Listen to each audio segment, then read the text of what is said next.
Welcome to video 4, supporting my article about the possible fingerings that we can deduct out of Bach's Fifth Suite. Now we are really down to the important stuff, and in Appendix 2 in my article you can find a copy of the manuscript with the most interesting of Bach's translation into top strings. And I have ordered those most interesting spots into 4 categories or 4 colors. Marked with green. These passages are the most interesting to our understanding of how Bach did combine his practical insight with his artistic visions.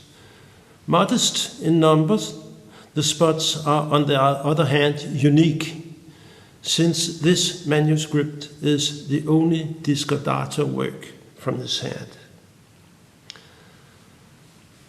The green spots are solely artistic reasons for not using the top string from G and up.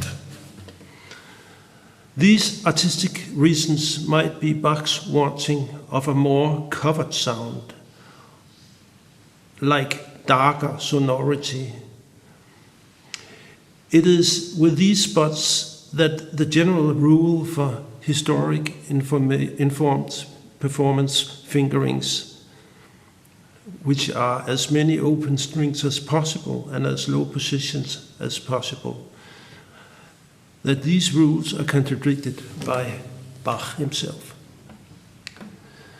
I have a couple of very interesting, I have quite some, but I have deducted 2 out of every color that I want to show to you in this video. It's more detailed in the article.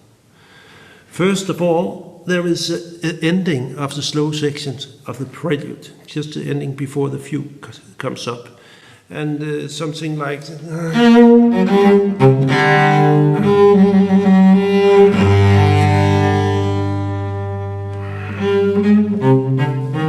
this is how most of us play, and actually I did so in my recording some years ago as well. We all love this open tuned 2-3 open strings forming a beautiful harmony, and you have all 3 strings ringing, and you have all open strings. It sounds very Baroque. But if you watch the manuscript, you see something different.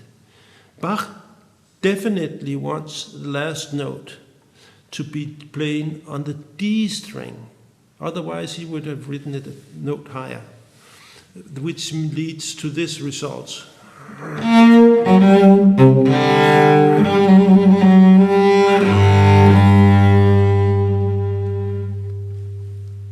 And then he starts the fugue on another string. First of all, the ending here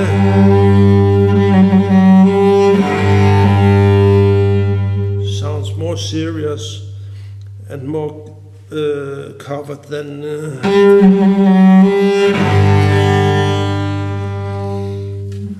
very few cellists actually do what Bach did right. I didn't either, but Anna Bilsma, for instance, the vanguard Baroque player, he plays the last note on the D string. Of course, Bach could go on the same string, but he wants to change the string. Sorry.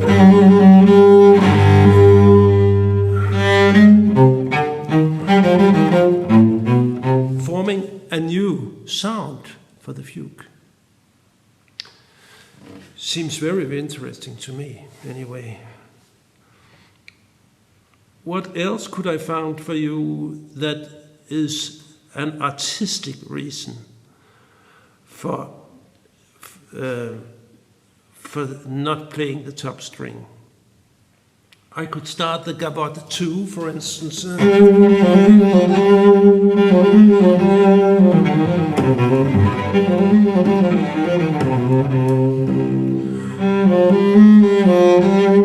Bach definitely wants us to do second position. He could also stay in position and use a top string. It would be pretty hip, but it's not what he wants. He wants us to change position.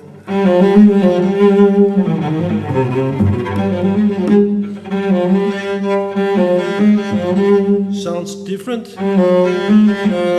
That's what's written. So,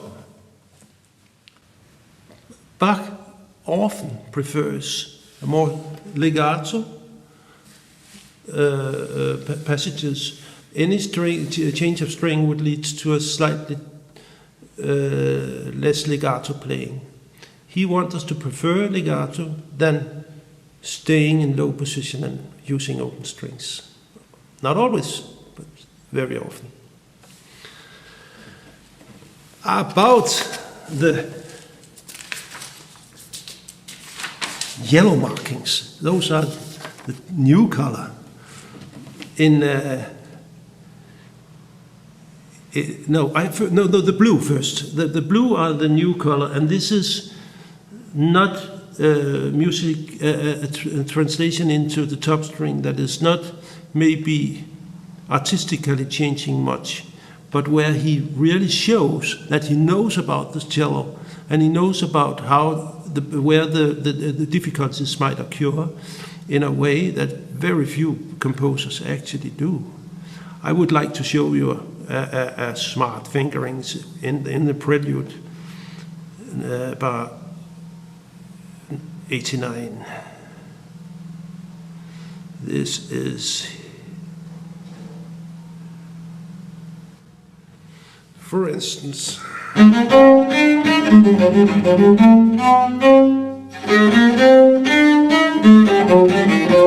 if he favored low positions, he would write down.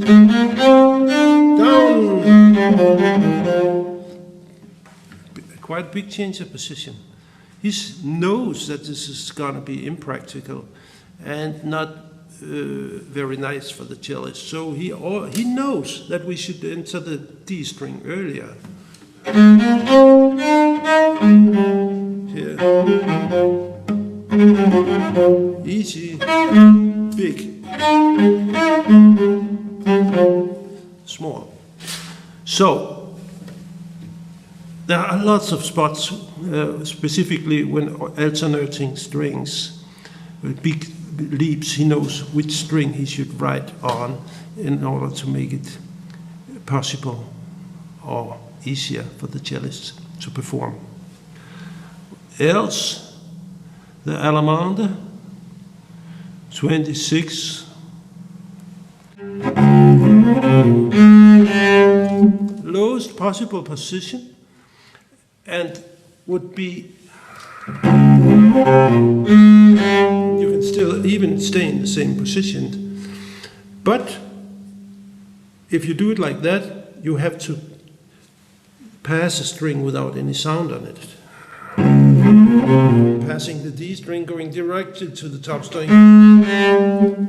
Bach knows that this might not sound well, so he writes on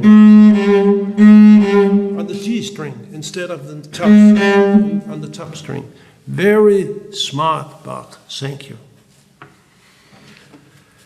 And now we come to maybe not that successful interpretation of the top string. And I have also a couple of those. I marked them yellow in my score. That is called Appendix 2 in the article. Marked with yellow could be the prelude bar 23, which is sounding like this.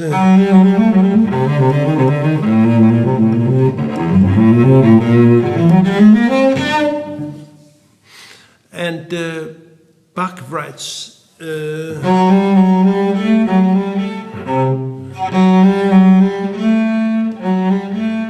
he wants the written B sounding A to be done on the first string, on the top string.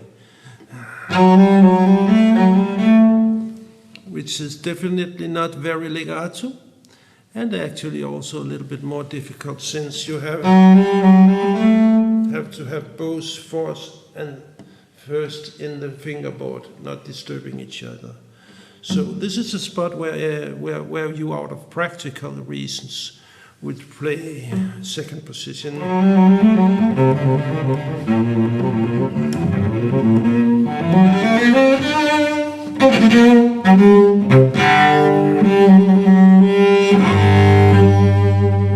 Remember these string. So marked with red. Whom are we to try to identify a mistake from the hand of Bach? But nevertheless, there are a few spots where the notation does not make sense, being either wrong, impossible, or much more difficult than the obvious alternative. These spots are few. I think I only have 3 in the whole suite. But they are again copied faithfully into all the first generation copies of Bach's manuscripts. So the copyists, either they didn't like to correct Mr. Bach. I will show you 2 of those. And in the article you will find much more spots in each color, and with maybe a clearer and better explanation what I actually figure out from those. But I hope I made it clear that choosing Bach's fingerings is changing the music. Well, some red spots would be the Prelude 1-4-3, and yeah, we have this. We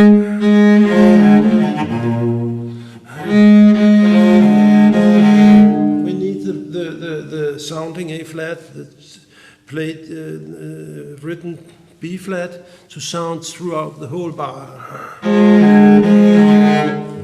And it's absolutely possible in this notation.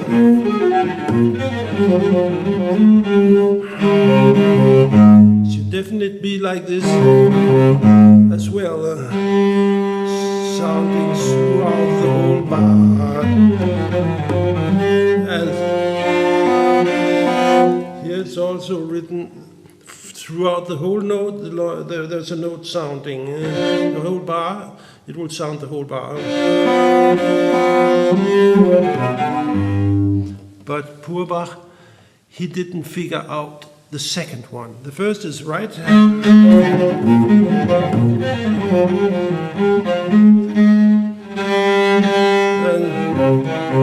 then he writes this as an open string. And then we have to pass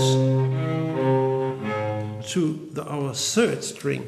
We can't sustain the upper note here.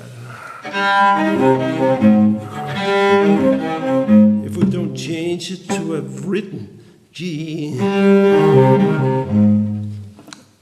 I'm more or less sure that Bach would agree in this correction. As well, it's impossible to measure the top of Bach's genius. But the few spots where you can see that he was too busy actually is informative as well. And the courante, bar 20, also this is what everybody plays. But Bach is right. Sorry.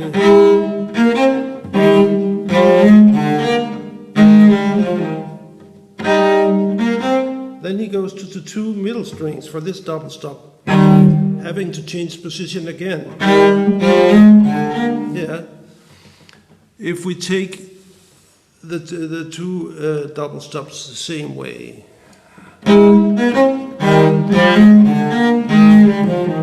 instead of going to 3rd position, it's possible to play what he writes, but to my opinion, it doesn't make the line better or the sound clearer.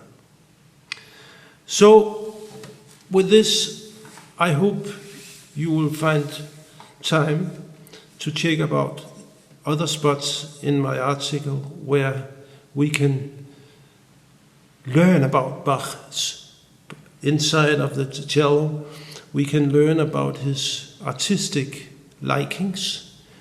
We can learn about where he was too busy to do a translation into the top string. That is the most obvious. Thank you very much. In the last video, I'll go a little general to the whole approach about, you can say, is there a truth in all those investigations, and that a truth that we should follow in our interpreting the Bach suites? It's a big question and it'll be a short video. I hope to see you there anyway.